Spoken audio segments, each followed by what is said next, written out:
Have you ever pushed a change to a remote router and locked yourself out?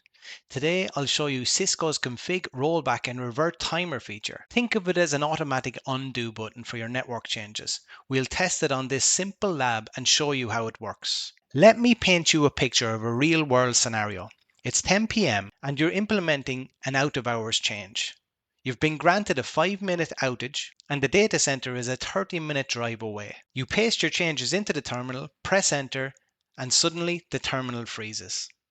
We've all been there. One wrong command and you're locked out. This is exactly why Cisco built the rollback and revert timer feature. The idea is simple. Before making changes, the router sets a countdown.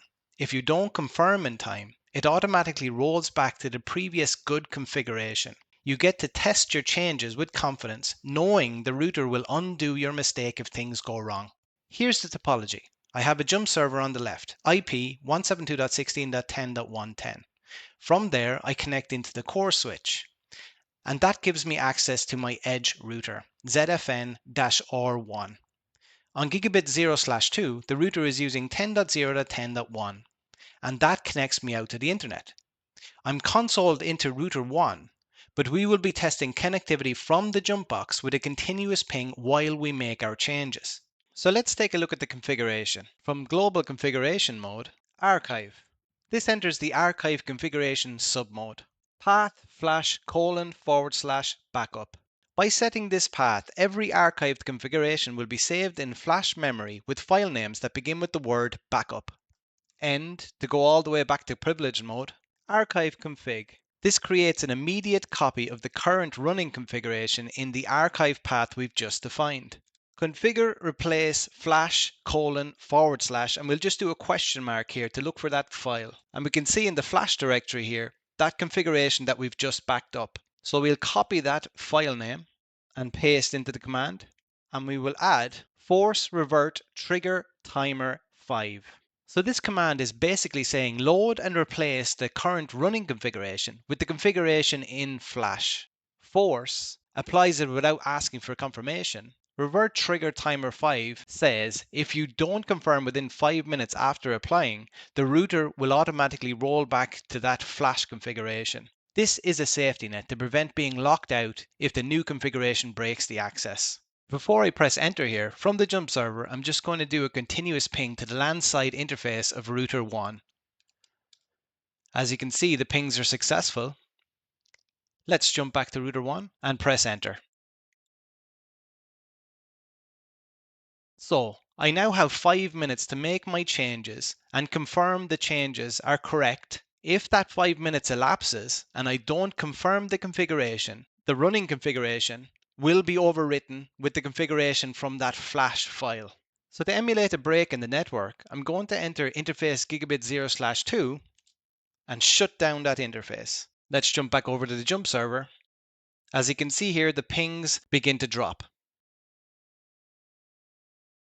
Let's jump back over to router 1. So at this point, if you are happy that the configuration has not broke the network, you will press end to go back to privileged mode and enter configure confirm and press enter. If I press enter here, it will stop that 5-minute timer to revert the running configuration. However, I don't want to do that right now. I want to wait for that 5 minutes to elapse to demonstrate that the configuration will revert to restore that connectivity. It's worth mentioning at this point, there are some optional follow-up configure revert commands available to us. All 3 commands are entered from privilege mode. The first one is configure revert now.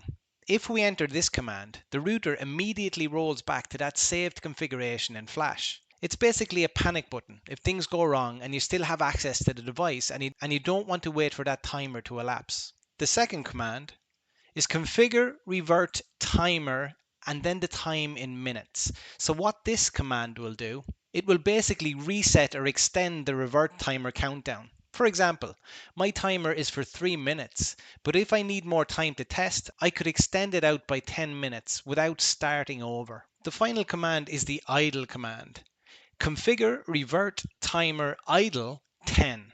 With this command, the router will only roll back if there's no activity for that period of time, which is 10 minutes. This is really useful in cases where you want the safety net, but you're still working actively on the device. So then, back to our original timer. As you can see from the console here, it's giving me a 1-minute warning. The running configuration will roll back to the configuration in that flash file and to enter configure confirm if we wish to keep the configuration change that we've made. Now, as I said previously, I'm consoled into this router just to demonstrate the rollback process, but in the real world, I will have been locked out because I would be accessing from the jump server.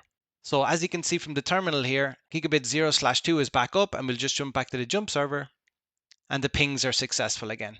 So that demonstrates after I enter that rollback command, the only change I made to the configuration was to shut down gigabit 0/2, which is the LAN facing interface of router 1. When the 5 minutes elapsed and I hadn't entered the configuration confirm command, after the timer expires, the router restores the original configuration from flash.